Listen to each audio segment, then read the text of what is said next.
We all know someone who can't say it. You've watched it happen. You bring up something they did, something that genuinely hurt, and within about a minute, the conversation has quietly turned around. Now you're explaining yourself. Now you're the one who's a little too sensitive, who brought it up at the wrong time, who's conveniently forgotten that thing you did last spring. They never said the two words, and somehow, you walk away half apologizing.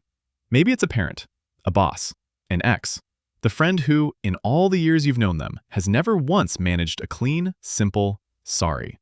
Not the conditional kind, not the sorry you feel that way kind, but the real thing.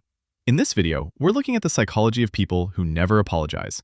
What's actually happening underneath a behavior that can be quietly maddening to be on the other end of, because it's rarely what it looks like.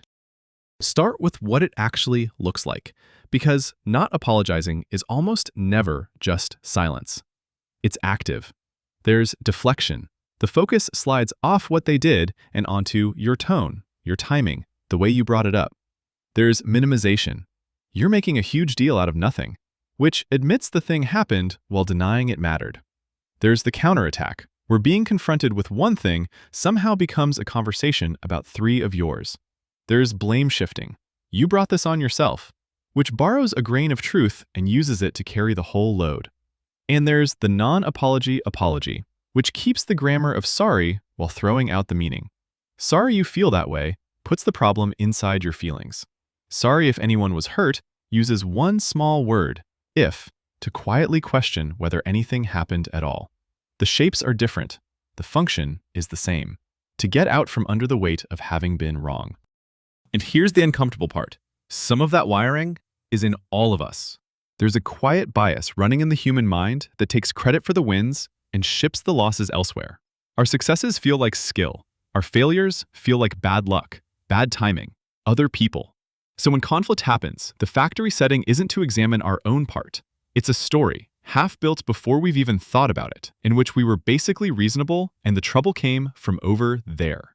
Most of us catch it. We feel the tug of guilt, override the story, and own our part. The chronic non-apologizer is just the far end of a dial that everyone has, which is exactly why this is worth understanding instead of only resenting. It isn't some alien defect. It's a familiar tendency turned all the way up.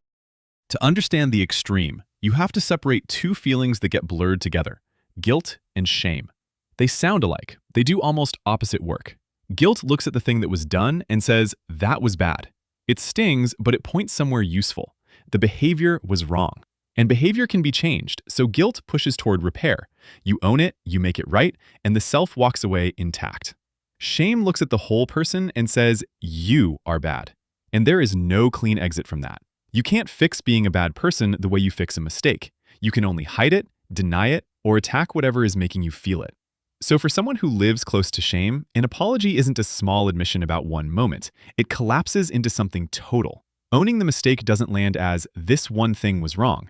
It lands as confirmation of the worst suspicion they carry about themselves. Nobody volunteers for that. So the mind does what it does to survive. It deflects, it minimizes, it goes on the offensive. From the outside, it reads as not caring. Underneath, it's often the reverse. A person caring so much about being good that they can't survive the evidence that this once, they weren't. This is why the people most able to apologize are often the most secure, not the weakest. When your sense of your own worth is steady, admitting you were wrong about something can sit comfortably beside still being a decent person. The apology is affordable because who you are isn't on the table, only what you did. But when the self underneath is shaky, every mistake becomes a referendum on the whole person, and the defenses come up hard. That includes the grandiose kind, the person who seems to think the world of themselves. That shine is often a structure built to keep shame out, and an apology threatens to crack it open. So being challenged brings not remorse, but rage.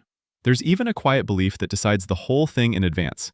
If you hold that character is fixed, that people simply are good or bad, then admitting you did a bad thing means you are a bad person, permanently. And of course, you'll fight it. If you hold that people can change, that same admission is just a place to start.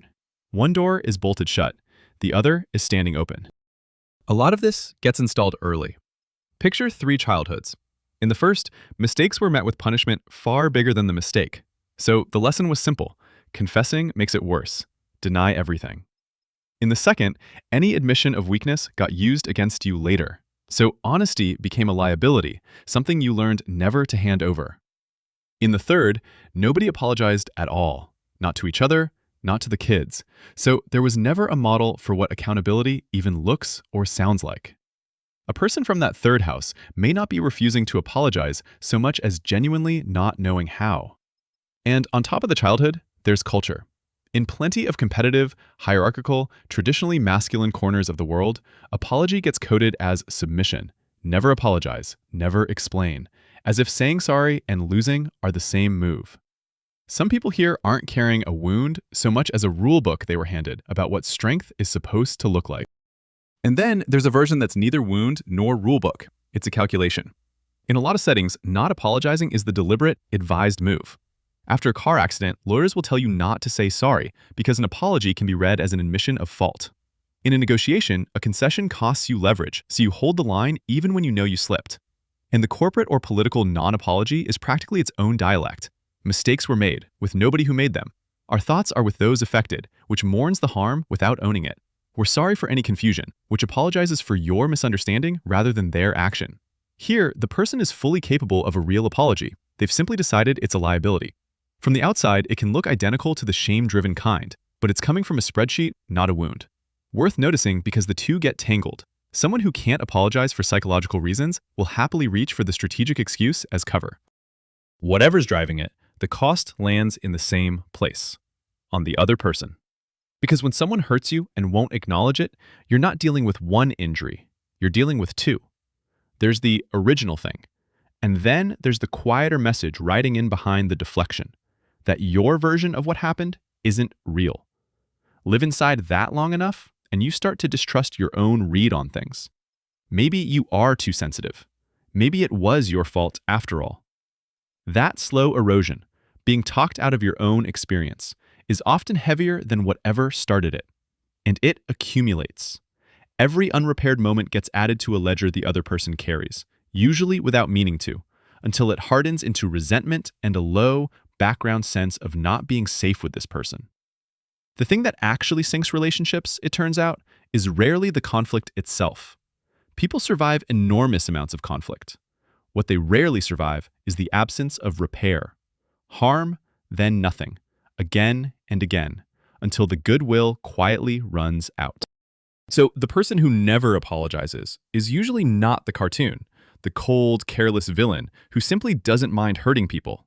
More often, it's someone whose sense of self is too fragile to survive the words, or who learned long ago that admitting fault is dangerous, or who's still reading from a script about strength that never had wrong. None of that undoes the damage. The harm is still real, and you are still allowed to protect yourself from it. But it does change what you're looking at. The apology that never comes isn't always a measure of how little they care. Sometimes it's a measure of how much they can't afford to look. And there's a quiet irony underneath all of it. The two hardest words in the language are only hard for the people least sure of themselves. For everyone else, they're a kind of strength.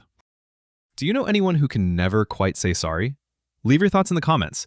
And if you found this video helpful, like and subscribe to catch the next one.